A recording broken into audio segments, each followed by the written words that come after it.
Oke. Assalamualaikum warahmatullahi wabarakatuh. Waalaikumsalam warahmatullahi wabarakatuh. Waalaikumsalam warahmatullahi wabarakatuh. Oke, ya, terima kasih. Mohon untuk videonya diaktifkan dulu teman-teman yang sudah join pada pagi hari ini. Ya. Marilah perkuliahan pada hari ini, hari Senin ya, tanggal 11 November 2021, tanggal 8 ya, tanggal 8 November 2021 kita mulai dengan membaca basmalah bersama-sama. Bismillahirrahmanirrahim. Ya, dengan membaca basmalah semoga perkuliahan kita di hari ini dari awal sampai akhir berjalan dengan lancar. Apa yang kalian terima, apa yang kita pelajari pada hari ini bermanfaat untuk kita semua. Oke, untuk hari ini kita melaksanakan perkuliahan secara online dulu ya. Nanti minggu depan baru kita blended separuh on, separuh off. Nah,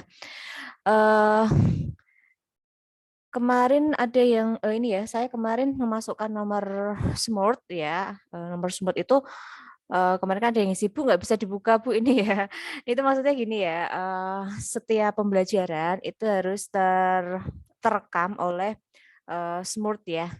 Ya, kalau kemarin kan saya lupa untuk menambahkan kode mata kuliah kita, kode kelas kita, kemudian baru ke nama kelas. Nah, malam baru saya ingat, kemudian saya tambahkan tujuannya apa supaya perkuliahan kita itu segala bentuk komunikasi kita yang ada di WA itu bisa terekam di Smart.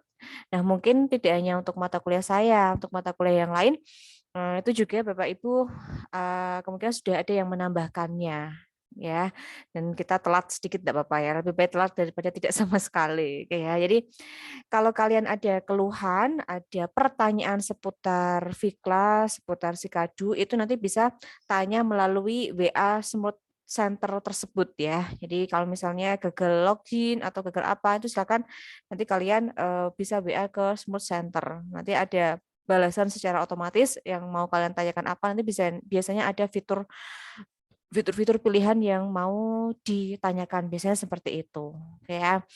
Nah, kalau kalian kan belum terdaftar di Sikadu kalau tidak salah karena kan butuh apa dulu ya, butuh terrekod dulu ya, terekam dulu sehingga ketika ngecek di Sikadu kemungkinan besar ya memang gagal karena belum terekam di Sikadu ya. Nah, minggu yang lalu ya teman-teman saya tidak bisa mendampingi pembelajarannya. Saya yakin teman-teman sudah mendownload materi yang sudah saya up di Vkelas ya. Hari ini kita akan mengulang materi yang belum sempat saya jelaskan. Kita hanya mengulang saja, nanti kalau ada yang tidak paham boleh ditanyakan ya, karena saya yakin teman-teman sudah membaca, sudah mencari tahu materi tambahan lain selain PPT yang telah saya share di kelas ini. Nah, sebelumnya saya ingatkan untuk presensi di Vkelas ya, jangan lupa minggu yang lalu ada yang lupa. Jadi saya sedikit ini ya apa namanya mengulas sedikit aja ya. Kan minggu lalu kita tidak ada kuliah ya. Jadi ibaratnya menyempatkan untuk membuka materi, download, kemudian absen kan bisa ya. Kok bisa-bisanya ada yang belum absen ya kan. Padahal kita kan nggak ada kuliah ya yang hari kemarin kan. Saya hanya minta kalian mempelajari materi yang sudah saya share di Vkelas. Hanya untuk absen saja sampai kelupaan. Nah ini berarti kan tanggung jawab, kepercayaan yang saya berikan ke teman-teman ternyata ada beberapa yang mengingkarinya dalam artian gampang ke atau mungkin lupa ya. Kalau lupa kayaknya enggak mungkin karena kita kan kuliahnya memang bahasa Indonesia setiap hari Senin jam pertama ya kan, setiap jam atau pukul 7 pagi ya, molornya biasanya 10 sampai 15 menit semacam itu. Jadi mohon ya tidak hanya untuk saya, untuk mata kuliah yang lain jika Bapak Ibu berhalangan hadir, perintah atau instruksinya apa, kalau disuruh mempelajari dipelajari, kemudian walaupun tidak disuruh untuk mempelajari, kalau di Fiklasnya itu ada materi berarti kalian wajib berinisiatif sendiri, mempelajarinya sendiri, baca-baca sendiri. Kemudian ya kewajiban kalian apa? Setelah itu ya absen, jadi absen ya. Jadi jangan WA ke Bapak Ibu ya, Bu saya lupa loh, kok bisa-bisanya lupa. Padahal kan ibaratnya absen jam 8 kan masih bisa juga ya kan, karena kan dibatasi ya sampai jam 8.40. Itu setengah 9 WA saya, ada yang menyatakan lupa. Nah, jadi untuk teman-teman mohon rasa tanggung jawabnya, rasa apa ya, eee, kepercayaan ya, kepercayaan yang telah diberikan oleh Bapak Ibu itu jangan diingkari ya, seperti itu. Nah, ini baru 21 yang hadir dari total kalian sekitar 27 ya kalau tidak salah, masih ada beberapa yang belum join, oke. Nah, sekarang saya mau share screen dulu terkait dengan materi berkaitan dengan paragraf ya, oke. Sudah terlihat PPT saya? Sudah, Sudah? Bu. Sudah ya, terima kasih Mbak Fitri. Jadi kita akan membahas mengenai paragraf ya. Ini sih bukan sesuatu yang asing di telinga teman-teman ya. Paragraf itu apa sih?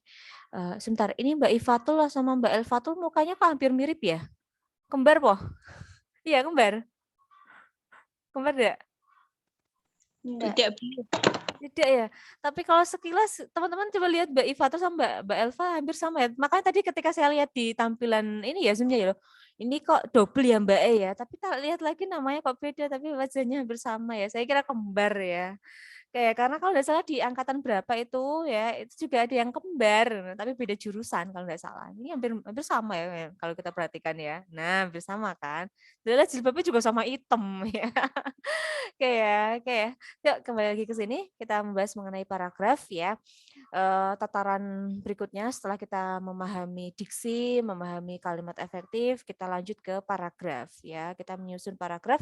Paragraf itu kan tersusun dari beberapa kalimat. Kalimat yang antara satu, dua, tiga dan seterusnya itu ada keterkaitan, ada kepaduannya. Jadi nanti langsung bahas ke ke syaratnya ya, syarat pembentukan paragraf ada kohesi, ada koherensi. Nah, ada 4 pokok bahasan yang akan kita bahas berkaitan dengan paragraf. Yang pertama itu adalah apa itu paragraf, kemudian bagaimana syarat penyusunan paragraf, macam-macam paragraf, dan teknik pengembangan paragraf. Nah, ini kita mengulas materi yang pernah kita terima di bangku sekolah. Nah, yang pertama adalah apa itu paragraf ya. Oke, secara umum paragraf ini adalah bagian-bagian karangan yang terdiri atas kalimat ya. Kalimat yang bagaimana? Kalimat yang memiliki hubungan secara utuh dan padu serta merupakan satu kesatuan pikiran. Itu yang namanya paragraf. Jadi, dalam sebuah paragraf itu terdiri atas rangkaian kalimat yang tersusun saling terkait satu sama lain dan memiliki satu pokok pikiran atau ibaratnya memiliki satu kalimat utama atau gagasan utama. Ya kan? Kalau dalam satu paragraf itu memiliki lebih dari satu pokok pikiran, ada 2 atau 3, berarti paragraf yang kalian buat ini termasuk paragraf yang tidak padu, ya. Termasuk paragraf yang tidak kurang baik karena apa? Syarat menjadi sebuah paragraf itu hanya ada satu gagasan utama. Kalau ada 2 berarti mau tidak mau harus kita pecah menjadi paragraf yang selanjutnya. Itu pun ketika antara paragraf 1 dengan paragraf yang kedua harus ada keterkaitannya. Jika di paragraf 1 itu membahas mengenai makhluk hidup, ya kan, makhluk hidup terdiri atas 3 jenis. Nah, berarti kan nanti kalimat kedua dijelaskan, yang pertama apa, kedua apa, ketiga apa. Nah, untuk yang paragraf yang berikutnya berarti masih ada kaitannya dengan makhluk hidup itu tadi. Tidak boleh habis membahas makhluk hidup, di bawahnya kok membahasnya tentang perekonomian di Indonesia. Nah, itu kan namanya tidak ada keterkaitan antara paragraf 1 dengan paragraf yang kedua. Nah, teman-teman itu sering saya temui ketika menyusun satu buah paragraf itu lebih dari satu pokok pikiran. Biasanya kalian tanpa sadar itu memasukkan kalimat yang tidak ada kaitannya dengan gagasan utama. Ya, hal tersebut menjadikan kalimat atau paragraf yang kalian buat itu menjadi rancu, ya, menjadi rancu atau tidak efektif. Nah, ini sepele sebenarnya ketika menulis, tapi kalau kita tidak teliti, kita tidak memahami secara baik dan benar penyusunan paragraf itu, maka menjadikan paragraf atau kesatuan yang utuh, dalam hal ini adalah teks yang kalian buat itu menjadi tidak efektif. Karena tadi ada beberapa paragraf yang memiliki misalnya lebih dari satu gagasan utama.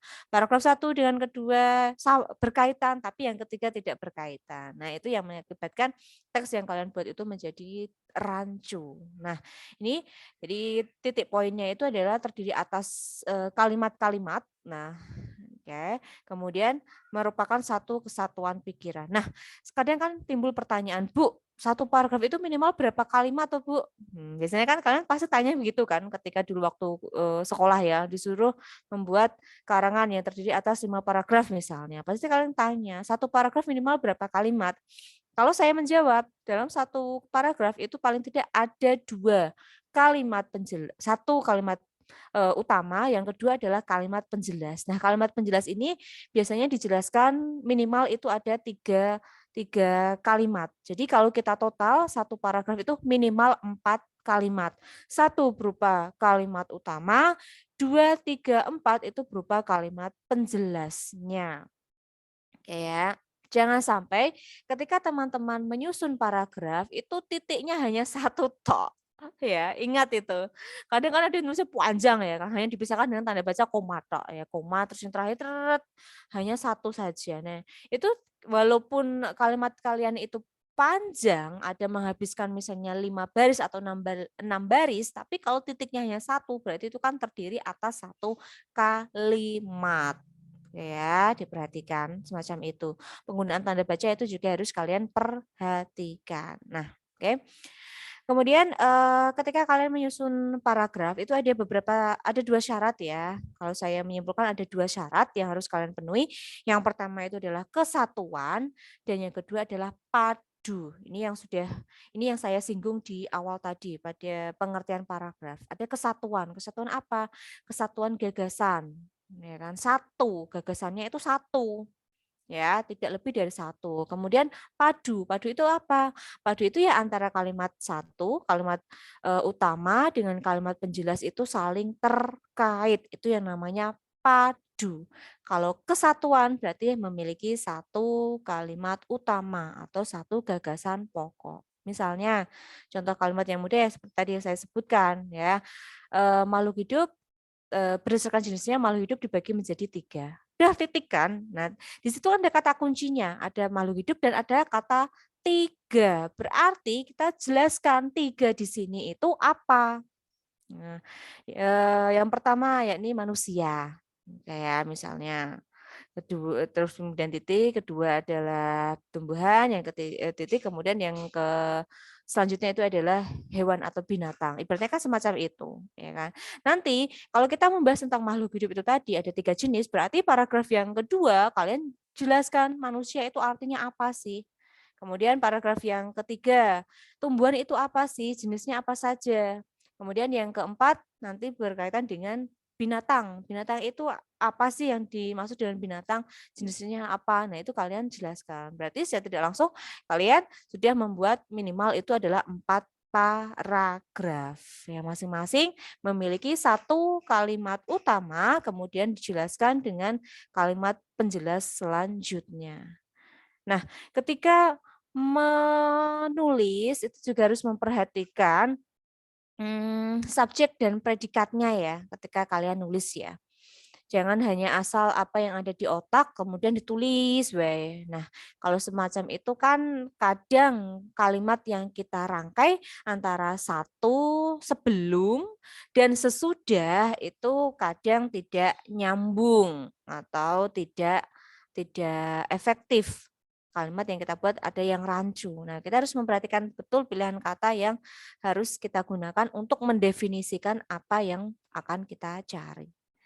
Kayak misalnya kalau di biologi itu kan ada hewan, kalau yang vertebrata itu termasuk penggolongan binatang berdasarkan apa? Ada ya vertebrata ya kalau nggak salah ya? Ada nggak? Ada nggak? Di kalian biologi ya, benar ya? Ada, Bu. Ada ya, ada vertebrata sama avertebrata. Nah, itu kan penggolongan jenis binatang berdasarkan kalau nggak salah tulang ya. Tulangnya ya, benar ya? Oke, kalau saya salah mohon diingatkan ya, karena itu materi lama ya, materi saya ketika dulu masih sekolah ya, ketika kuliah kan sudah tidak ada materi itu karena saya ambilnya adalah bahasa Indonesia. Nah, itu juga kalian jelaskan apa sih vertebrata itu, kemudian jenis-jenisnya, ciri-cirinya, contohnya, kemudian baru masuk ke avertebrata itu apa, ciri-cirinya apa, jenisnya apa. Nah, itu kalian jelaskan sehingga ketika orang lain membaca paragraf atau teks yang kalian buat itu dapat dengan mudah menemukan pokok pikiran. Pokok pikiran itu tidak melulu di depan, bisa juga di akhir kalimat. Atau nanti kita masuk ke jenis paragraf ada deduktif, ada induktif. Ya, kalau yang induktif itu lebih ke ambil simpulannya, menyimpulkan. Jadi dari kalimat-kalimat penjelas yang telah dipaparkan di awal, kemudian yang terakhir itu diberikan satu simpulannya. Biasanya ditandai dengan kata penghubung atau konjungsi. Misalnya ada kata maka, jadi, maka dari itu, oleh sebab itu, maaf oleh karena itu, ya kan, dengan demikian. Nah, itu biasanya menandakan kalau itu kalimatnya berupa simpulan, berarti letak kalimat utamanya berada di akhir kalimat. Nah, itu ya. Jadi ini mudah sih sebenarnya, kalau dari segi teori itu mudah, tapi biasanya ketika dipraktikkan maka secara sadar atau tidak kan pasti ketika membuat paragraf, kalimat-kalimatnya ada satu yang, rancu biasanya seperti itu, kayak melenceng sendiri gitu ya. Nah itu juga harus diperhatikan. Oke, saya buka ini ada yang chat siapa ya? Oh belum bisa masuk Zoom, oke ya, Mbak Nur Syamsiah, saya balas dulu ya. Bu, baru bisa, maaf. Oh udah bisa ya? Ya udah sama-sama enggak apa-apa. Oke ya. Oke, saya maklumi ya karena kan memang, sinyal ya, balik lagi ke sinyal, tapi semoga ya lancar ya. Oke, saya lanjutkan ke macam-macam paragraf, oke ya. Untuk macam-macam paragraf, ini ada 3 klasifikasi ya. Yang pertama berdasarkan letak kalimat topik atau kalimat utama, ada berdasarkan jenis, dan yang ketiga, teknik pemaparan. Oke ya. Jadi ada 3 klasifikasi dari paragraf. Nah, ini kalau kalian lihat kembali, ini sudah sering ya kalian temukan, ada deduktif, induktif, campuran, ada pembuka, pengembang, penutup, dan ini. Oke ya. Nah, di sini saya hanya akan mengulas lagi, oke, nanti kalian bisa melengkapinya. Yang deduktif itu letak kalimat utamanya di mana? Deduktif. Di awal, Di Bu. iya, letaknya berada di awal ya. Kalau induktif? Di akhir. Oke, di akhir. Campuran? Di awal dan di akhir. Iya, ya, namanya aja campuran berarti ada di awal dan juga di akhir. Biasanya di akhir itu berupa penegasan. Untuk yang campuran ini eh kalau kita nyusun tuh lebih condong masuk ke yang poin 1 dan 2 ya, seringnya ya 1, 2, yang 3 ini jarang sekali kita pergunakan. Oke ya. Oke. Nah, selanjutnya ada jenis ya. Ada jenis, ada paragraf pembuka, pengembang dan penutup. Nah, ini berarti eh contohnya kalau kita menyusun naskah pidato itu bisa juga. Atau ketika membuat ya sama seperti ini tadi membuat teks ya, bacaan. Biasanya kan kita tidak langsung masuk ke isi ya, kita ada pembukanya dulu. Kayak tadi saya mau bahas tentang apa ya? Kalau misalnya keanekaragaman hayati misal ya kan, keanekaragaman hayati. Berarti kita kan tidak langsung membahas mengenai jenis-jenis dari keanekaragaman hayati itu apa saja kan tidak, pasti kita memberikan definisi secara umum dulu, yang dimaksud dengan keanekaragaman hayati. Biasanya kan begitu ya untuk pembukanya. Kita memberikan semacam kayak ibaratnya kalau kita senam kan tidak langsung ke inti, ada bagian pembukanya. ya kan? Baru ke inti, baru nanti ke pendingin atau penutupnya. Jadi kita kasih pengetahuan dulu, keanekaragaman hayati itu apa sih artinya? Berarti masuk ke definisi dulu, gambaran secara umum. Keanekaragaman hayati merupakan apa, bla bla bla bla, semacam itu. Kemudian baru nanti yang paragraf pengembangnya, yaitu tadi, judul kita tadi apa? Judulnya tentang keanekaragaman hayati, berarti membahas mengenai jenis-jenis dari keanekaragaman hayati itu ada apa saja. Nanti dijelaskan pada bagian pengembang. Nah, pengembang ini ya tidak hanya cukup dijelaskan satu paragraf, biasanya sampai 2 atau 3. Baru yang terakhir itu adalah penutupnya. Mungkin bagaimana apa namanya, memanfaatkan ya kan keanekaragaman hayati atau bagaimana melestarikan keanekaragaman hayati itu bisa masuk ke bagian penutupnya. Jadi ada pembuka atau intro bahasa kalau di musik ya ada intronya dulu, kemudian ada pengembangnya. Jadi inti sari dari teks itu apa, baru yang terakhir adalah penutupnya. Kalau itu membuat teks pidato, berarti yang pertama kan biasanya pembukanya itu berupa kayak ucapan ini ya, penghormatan ya biasanya ya, yang terhormat, kemudian ada puji syukur kehadirat Allah, kemudian sholawat serta salam, itu kan pada bagian pembuka. Nanti kalau ke inti, nah kalian mau pidato tentang apa? Misalnya tentang narkoba, berarti intinya membahas mengenai narkoba. Baru yang terakhir penutupnya itu biasanya berupa harapan atau saran atau bisa juga manfaatnya. Nah, itu pada bagian penutup. Nah, ini harus teman-teman perhatikan ketika menyusun teksnya. Jadi jangan langsung ke inti sarinya. Kita tidak tahu apa itu keanekaragaman, langsung bahas jenis-jenis keanekaragaman itu memiliki beberapa jenis. Pertama apa, kedua apa, jangan langsung seperti itu, tapi berikan dulu pengetahuan awal berkaitan dengan keanekaragaman hayati. Nah, kalau berdasarkan teknik pemaparannya, ini ada 4 ya. Deskriptif itu artinya apa? Dia masih ingat? Deskripsi. Deskripsi? Ayo. Apa artinya deskripsi?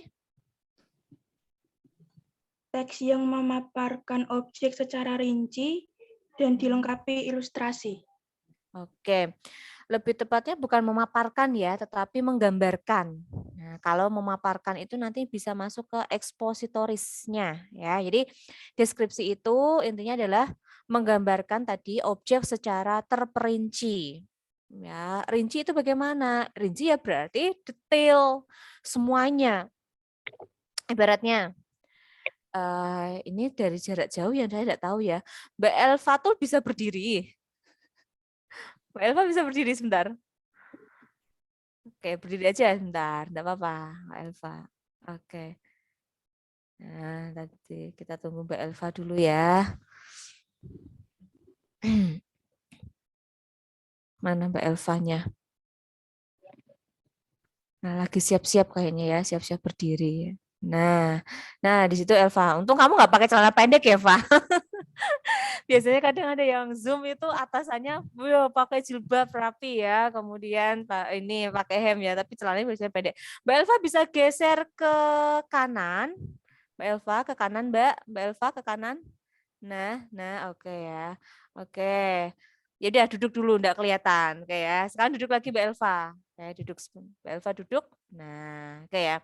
Oke, kalau misalnya kita ketemu di kelas ya agak enak ya. Jadi kalau deskriptif itu kan menggambarkan ya. Kita ambil objeknya itu biasanya sesuatu yang digambarkan itu pasti bisa dilihat, bisa dipegang. Intinya kan semacam itu. Tidak mungkin sesuatu yang sifatnya masih masih abstrak. Nah, itu kan agak susah untuk penggambarannya. Jadi kita ambil objeknya misalnya manusia Mbak Elva tadi misalnya. Kita amati. Kalau kita mengamati itu kan berarti dari atas sampai bawah ya, atau dari samping kanan ke samping kiri, atau dari depan kemudian ke belakang. Jadi ketika mengamati itu harus urut ya, tidak boleh awal ceritakan dari atas, ya kan, kemudian tiba-tiba ke belakang, kemudian ke bawah, baru kemudian ke depan, baru kemudian ke samping misalnya. Nah, itu kan nanti tidak urut. Jadi harus urut. Kalau kita mulai dari atas, berarti kita lihat dulu. Nah, misalnya secara keseluruhan tadi, Mbak Elva itu kira-kira tinggi badannya berapa sih? Oh, misalnya kalau dikira-kira itu mungkin sekitar 156 ya Mbak Elva ya kemungkinan ya. Tinggi badan Mbak Elva memiliki tinggi badan 156 dengan berat badan misalnya dalam 45 kilogram ya misalnya ya. Kemudian kita lihat lagi wajahnya karena kita dari atas kan berarti dari kepala dulu ya. Elva memiliki atau dia memiliki bentuk wajah yang oval ya, bentuk wajahnya oval misalnya. Kemudian ada ciri khasnya enggak di wajahnya Mbak Elva? Oh tidak ada, nah ada disebutkan. Kemudian kita lihat lagi kulitnya, bagaimana kulitnya? Oh kulitnya adalah sawo matang. Nah itu jadi ketika mendeskripsikan itu dimulai dari harus urut. Kalau dari atas dia nanti turun sampai ke bawah. Kalau dari belakang ya nanti majunya ke depan. Kalau dari samping ya samping mana dulu, kanan dulu ataukah kiri. Sama juga ketika mengamati objek lain selain manusia, misalnya benda. Nah, kita amati benda itu. Nah, itu yang namanya deskripsi. Jadi menggambarkan objek secara jelas, secara detail, ya kan? Apa yang dilihat, apa yang diamati itu disampaikan dengan sebenar-benarnya. Tidak ada unsur subjektivitas, tetapi objektivitas. Jangan sampai karena lagi suka sama Mbak Elva misalnya, Elva memiliki sifat yang baik misalnya, tapi belum tentu sama pendapatnya dengan teman yang lain. Mungkin Mbak Nur itu pernah kecentok ya misalnya ya, lagi tugas kelompok kecentok, nah, pasti dia bilangnya, "Apa ora apik ndekne kok, ndekne kuwi itu kok anaknya itu sombong," misalnya. Ketika pembagian tugas dia merasa paling pintar sendiri ngatur-ngatur misalnya. Nah, itu kan namanya adalah subjektif. Nah, yang berkaitan dengan sifat dan lain sebagainya itu kan tidak bisa masuk ke dalam deskripsi, itu tidak bisa dilihat, ya kan. Tapi kalau tadi misalnya tinggi badannya, kulitnya, itu kan semuanya objektif, pasti memiliki pendapat yang sama, memiliki gambaran yang sama. Oh kulitnya sawo mateng, oh kulitnya putih, oh kulitnya kuning langsat, itu kan berdasarkan apa yang dilihat itu kan sama semua. Jadi hal yang disampaikan itu bersifat objektif. Nah itu namanya deskriptif atau deskripsi, penggambaran, oke ya. Nah, selanjutnya ada ekspositoris atau eksposisi. Bisa dijelaskan salah satu temannya apa itu ekspositoris? Silakan. Silakan. Ada yang mau mencoba? Apa itu ekspositoris?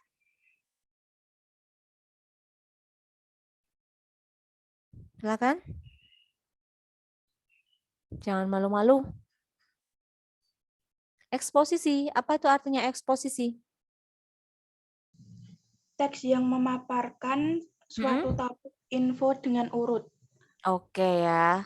Jadi ekspositoris atau eksposisi itu adalah memaparkan atau menjelaskan, ya kan? Menjelaskan mengenai suatu hal, topik ya. Kalau deskripsi tadi kan lebih ke objek. Objeknya itu berupa benda, bisa berupa benda mati maupun benda hidup.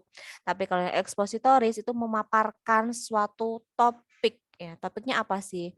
Misalnya tentang narkoba, misalnya tentang kecelakaan misalnya yang baru terjadi kemarin misalnya, atau mungkin tentang pilkada, atau mungkin tentang korupsi. Nah, itu masuknya adalah ekspositoris atau eksposisi, memaparkan, menjelaskan suatu topik.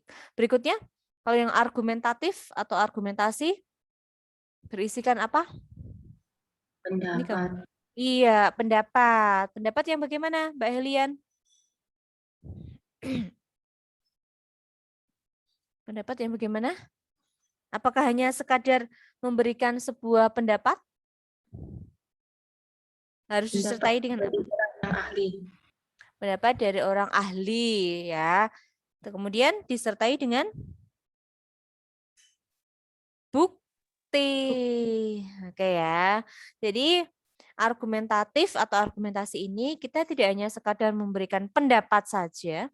Pendapat itu bisa dari diri kita sendiri ya, tidak harus dari ahli. nanti diperkuat dengan bukti atau alasan-alasan. Itu namanya argumentatif. Kalian hanya berpendapat. Misalnya ya, kalian berpendapat apa ya? Sesuatu yang fiktif itu apa ya misalnya ya? Unicorn, tahu unicorn? Tahu unicorn? Tahu. Tahu. Tahu apa itu unicorn? Ada yang bisa terbang. Piring yang bisa terbang itu UFO, Mbak. Kuda. Kuda ya. Kuda bisa terbang, memiliki tanduk ya. Itu kan unicorn ya. Kalian misalnya berpendapat kan boleh ya. Semua orang bebas berpendapat ya. Yang menjadi permasalahannya itu adalah alasannya atau bisa dibuktikan tidak. Kalian berpendapat misalnya unicorn itu ada. Oke, kalau hanya sebatas memberikan pendapat semacam itu, oke. Itu pendapat kalian menyebutkan unicorn itu ada atau mungkin tadi ya piring terbang UFO itu ada. Kalau misalnya tidak bisa kalian buktikan ya bentuk fisiknya bagaimana, terus ada benar apa tidak sih, mana sih wujudnya, itu ya pendapat kalian bisa terbantahkan, bisa dipatahkan. Karena apa? Hanya memberikan pendapat tapi tidak ada alasan yang jelas, alasan yang real, bukti nyata dari pendapat yang kalian ucapkan itu tidak ada. Jadi ya ibaratnya kayak kalian mengada-ada. Kalian bisa bilang unicorn itu ada, mana buktinya? Kan pasti ada yang tanya seperti itu ya.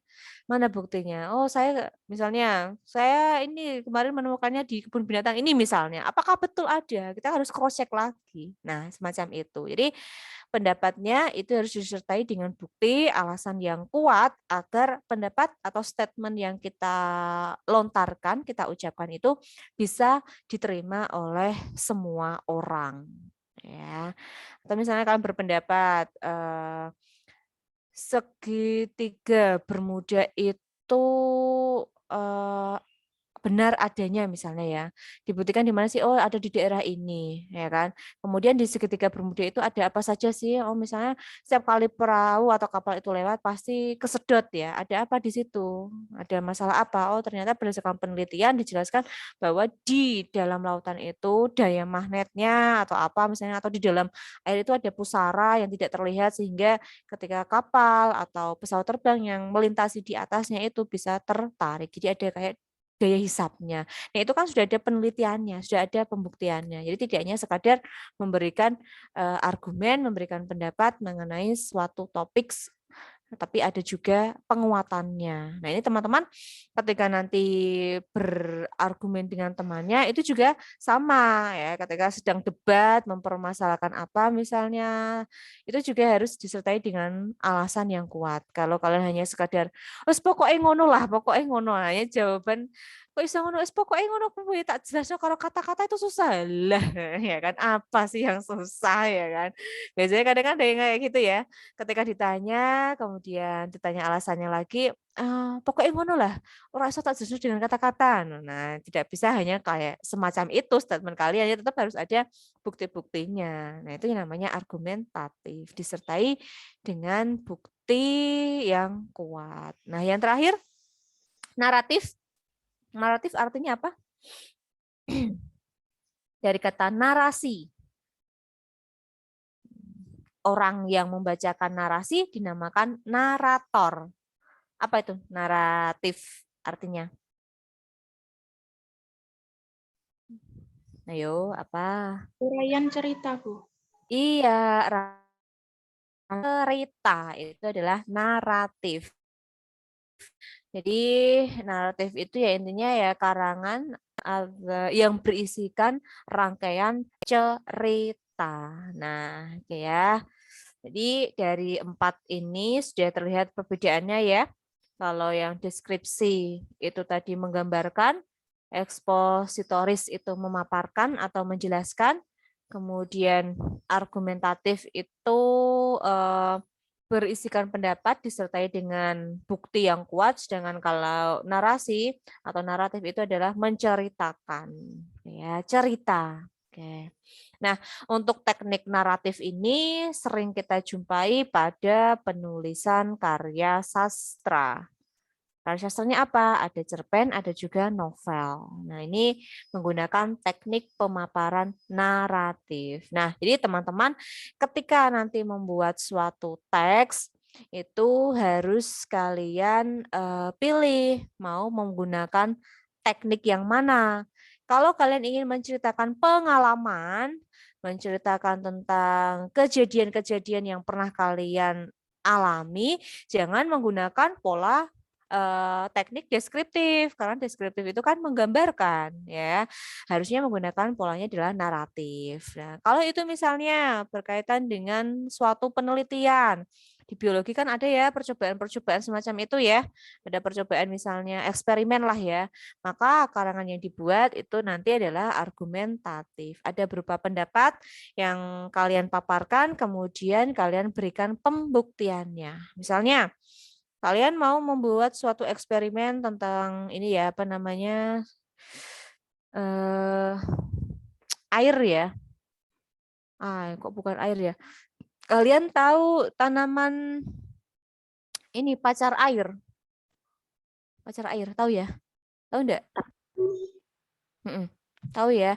Itu kalau kita mau meneliti tentang ini apa namanya? Kayak daya hisapnya ya, daya rembes dari air itu biasanya kan yang paling cepat pakai kayak ke sistem pengangkutannya ya, itu biasanya kan pakainya tanaman pacar air ya. Terus kita kasih warna, kita potong pada bagian bawah itu secara menyerong, masukkan nanti kan secara cepat air itu kan akan naik ke atas ya, naik. Nah, itu kan berarti bisa kalian memberikan kayak pendapat kemudian disertai dengan buktinya. Kenapa bisa terjadi hal semacam itu? Ternyata ada daya apa misalnya. Nah, itu kalian masuknya adalah yang karangan argumentatif. Tapi kalau kalian ingin menjelaskan mengenai suatu hal, ya, itu maksudnya adalah ekspositoris. Nah, jadi jangan sampai keliru memilih teknik pemaparannya. Oke ya, sampai di sini bisa dipahami. Ada yang mau ditanyakan dulu? Silahkan, saya berikan kesempatan untuk satu penanya. Monggo, yang mau bertanya. Ada yang mau bertanya? Silahkan. Tidak ada yang bertanya? Oke, kalau tidak ada, berarti saya lanjutkan ya. Oke, nah ini dia. Teknik pengembangan paragraf. Oke ya. Untuk teknik pengembangan paragraf ini ada 1, 2, 3, ada 7. Ya, ada 7 teknik pengembangan paragraf. Kalau ini tadi kan teknik pemaparan, jadi cara menjelaskannya. Kalau ini adalah mengembangkannya, cara pengembangan paragrafnya. Yang pertama ada istilah umum khusus atau khusus umum. Nah, kalau kita lihat dari definisinya kan jelas ya. Kalau yang pertama ini diawali dengan pernyataan yang sifatnya umum, kemudian diikuti oleh beberapa kalimat pernyataan yang bersifat khusus atau penjelas. Atau lebih mudah ya ini hampir sama dengan yang deduktif ya, hampir sama.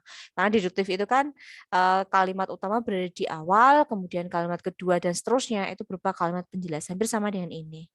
Nah, kalau yang pola kedua ada khusus umum, berarti dibalik. Kita memberikan dulu pernyataan yang sifatnya khusus, ada 1, 2, 3, 4, baru nanti ditarik sebuah simpulannya. Atau ini lebih condong ke paragraf induktif. Hampir sama. Ya. Kemudian kalau yang menampilkan fakta, berarti paragraf yang kita buat itu berisikan fakta-fakta, ya kan, berisikan bukti-bukti semacam itu. Oke. Nah, sekarang saya mau memberikan tugas untuk kelompok ini secara individu, ya. Yang pertama, silakan disiapkan alat tulisnya. Siapkan dulu alat tulis kalian. Oke. Sudah siap dengan alat tulisnya? Sudah siap? Sudah menyediakan? Sudah ya? Oke. Saya tidak akan mengulang untuk kedua kali, jadi saya hanya memaparkan satu kali saja. Jadi harap untuk ditulis ya, didengarkan secara baik. Oke. Yang pertama, sudah siap? Oke. Yang pertama, jelaskan pengertian dari ketujuh teknik pengembangan paragraf tersebut. Ya, jelaskan pengertian dari ketujuh teknik pengembangan paragraf tersebut. Oke. Sudah?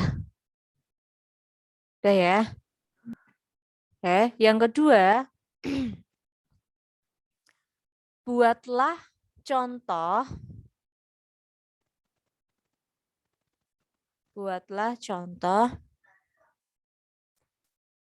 dari ketujuh teknik pengembangan paragraf tersebut. Buatlah contoh 7 teknik pengembangan paragraf tersebut. Oke ya. Ya.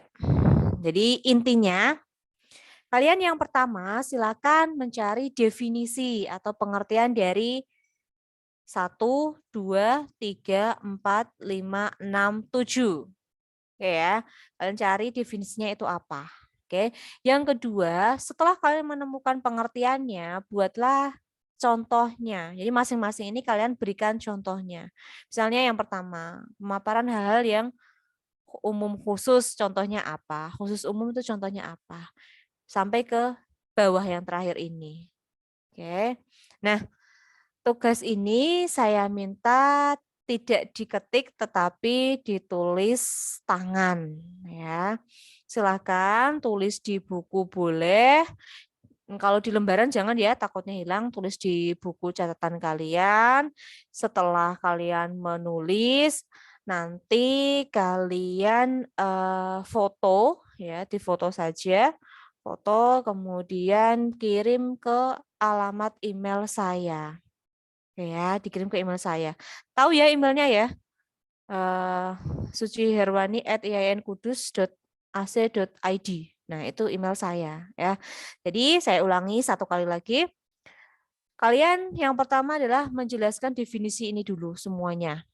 Setelah itu masing-masing ini 1 sampai 7 ini kalian buat contohnya. Contohnya apa? Yang pertama ini kan ada dua ya. Jadi kalian buatnya ya dua. Yang pertama contoh umum khusus, yang kedua adalah khusus umum. Oke. Setelah itu kalian tulis di buku masing-masing, difoto, kirim ke alamat email saya. Oke ya. Nah, nanti kan pasti kalian bertanya, Bu, contohnya ini saya buat sendiri atau boleh browsing? Kalau saya lebih baik membuat sendiri, lebih baik. Ya, jadi saya garis bawahi lebih baik ya. Saya tebeli juga kalau itu diketik ya. Lebih baik membuat sendiri. Berarti kalian bisa mengartikan boleh mengambil, tapi lebih baik adalah membuat sendiri gitu ya. Oke, untuk paragrafnya masing-masing cukup buat 1 buah paragraf ya, minimal 1 buah paragraf ya, minimal itu. Jadi jangan separuh, belum selesai langsung dikumpulkan ya. Jadi misalnya, Bu saya membuatnya masing-masing 2 paragraf bagaimana? Boleh ya, karena saya membatasinya hanya minimal masing-masing itu adalah 1 buah paragraf. Jadi bisa 2, bisa 3 gitu. Ya, ada yang mau ditanyakan sebelum saya lanjutkan mengenai tugasnya? Paham? Nanti kalau tidak paham, tanya ke grup ya, jangan japri ya, tanya di grup ya. Tapi saya rasa ya kalian pasti paham semua ya, hanya mencari definisi plus contohnya masing-masing, tulis tangan, foto, kirim lewat email. Kalau mau konfirmasi setelah pengiriman, bisa lewat grup juga. Misalnya di grup ya, misalnya Mbak Fitri udah selesai, kemudian udah ngirim ya, berarti bisa konfirmasi. Atau buat listnya, ya list yang sudah mengirimkan tugas via email. 1, Fitri, nanti 2 siapa. Jadi yang sudah nanti tinggal nyambung ke bawah. Di situ nanti kan saya kalau sudah semuanya baru nanti saya cek lagi. Karena saya tidak mau ngecek satu persatu. Ya. Sekalian buka laptop, sekalian garap, sekalian nilai. Saya pengennya seperti itu. Ya. Oh ya, untuk hasil UTS-nya ya lumayan lah ya. Untuk UTS lumayan, masih lumayan, enggak apa-apa, kan masih latihan ya. Alhamdulillah untuk hasilnya ya lumayan ya. Nanti bisa ditingkatkan kembali di sesi berikutnya tugas-tugas ini, kemudian juga UAS-nya, jadi masih ada waktu ya. Jadi kategorinya udah lumayan. Lumayan berarti berapa Bu? Ya di atas ya paling enggak ya 75 lah ya. Paling enggak sudah 75 gitu ya untuk hasil UTS-nya. Oke. Ya, ada yang mau ditanyakan? Silakan. Atau cukup? Ayo jangan diam lah. Oke. Kalau tidak ada yang ditanyakan, berarti bisa saya akhiri ya. Jadi habis ini kalian langsung cari materinya dan usahakan masih di jam ini bisa langsung dikumpulkan. Itu ya, usahakan di jam ini. Oke. Karena tidak ada yang bertanya, berarti saya akhiri untuk perkuliahan kita di hari ini. Ada 26 mahasiswa yang sudah tergabung ya, kayaknya. Oh ya, ada yang keluar kok ya di kelas ini ya. Ada yang keluar 2 ya kalau tidak salah ya. Yang keluar. Jadi semoga tidak ada yang mereteri lagi ya, tetap bertahan di kelas kalian masing-masing. Jangan ada niatan untuk pindah jurusan ya. Karena saya menemukan ya di semester lain tuh ada yang pindah jurusan merasa berat. Nah, saya kadang kan heran ya, lah kamu milih-milih sendiri kok, giliran si lakoni kok bilang berat. Makanya ketika teman-teman mengambil keputusan itu dipikirkan baik-baik. Jangan hanya ikut gengsi. Dalam artian, ketoknya keren kok Bu, nek mlebu cah biologi Bu, misalnya. Kan kayak terkenal anak-anaknya yang cool, yang jenius. Nah, jadi jangan punya niatan yang itu, tapi niatannya apa? Ya niatannya ya karena saya menguasai materi itu, saya suka dengan prodi saya, jurusan saya, ya saya mendalaminya dengan ikhlas, tidak ada keterpaksaan. Karena kalau kalian ibaratnya kuliah hanya ikut temannya, "Kamu ambil apa sohibku?" "Ah, aku ambilnya biologi." "Wis aku tak melu." Nah, jangan ada niatan seperti itu, karena kalau seperti itu kemungkinan besar ketika menjalaninya tidak bisa secara full, tapi menjalannya adalah separuh hati, gitu ya. Untuk kedepannya juga teman-teman ketika nanti mengambil sikap, mengambil keputusan, itu harap dipikirkan baik-baik. Segala sesuatu yang kalian ambil itu pasti ada resikonya. Entah itu resikonya berimbas ke hal yang baik ataukah resikonya itu yang terburuk. Jadi belajar untuk memahami, menyelami segala keputusan yang kita peroleh. Karena kalau kalian tidak betah di prodi ini ya ini hanya sekadar cerita ya, itu ada ya, dia ngambil prodi PBA tidak kuat, pengen ganti, ketika didiskusikan bisa pindah tetapi nanti di semester 4 setelah melampaui semester 4 baru ibaratnya ya berarti semester 5. Nah, rugi kalau kalian pindah-pindah jurusan ya karena waktu kalian juga akan terpotong juga, maka dari itu prodi yang telah kalian pilih, kalian nikmati, kalian enjoy saja karena waktu itu pasti akan berjalan dengan cepat jika kita menjalaninya dengan ikhlas, dengan senang hati. Begitu juga sebaliknya. Itu ya. Eh, itu pesan saya dari saya. Tak lupa berpesan ke teman-teman untuk menjaga kesehatan. Yang hari ini ada yang mau vaksin, untuk tahap kedua silakan nanti vaksin. Pulang dari vaksin jangan keluyuran, istirahat di rumah. Kalau ada Zoom ya berarti kalian mengikuti Zoom. Kalau tidak ya berarti nanti izin atau bagaimana silahkan. Yang penting pulang dari vaksin beristirahat. Oke ya. Saya mau ambil gambar dulu. Langsung tak kirim aja ya biar enak. Ini kelas B ya? Heeh. B atau A ini? Ibu. Ibu. B ya. Oke, kelas B. Oke ya. Saya ambil gambarnya ada 2 sesi. Oke. Silakan dengan gaya kalian. Kalau saya nggak bisa bergaya karena pegang HP ya. Oke, silakan 3, 2, 1. Oke, ya langsung saya kirim.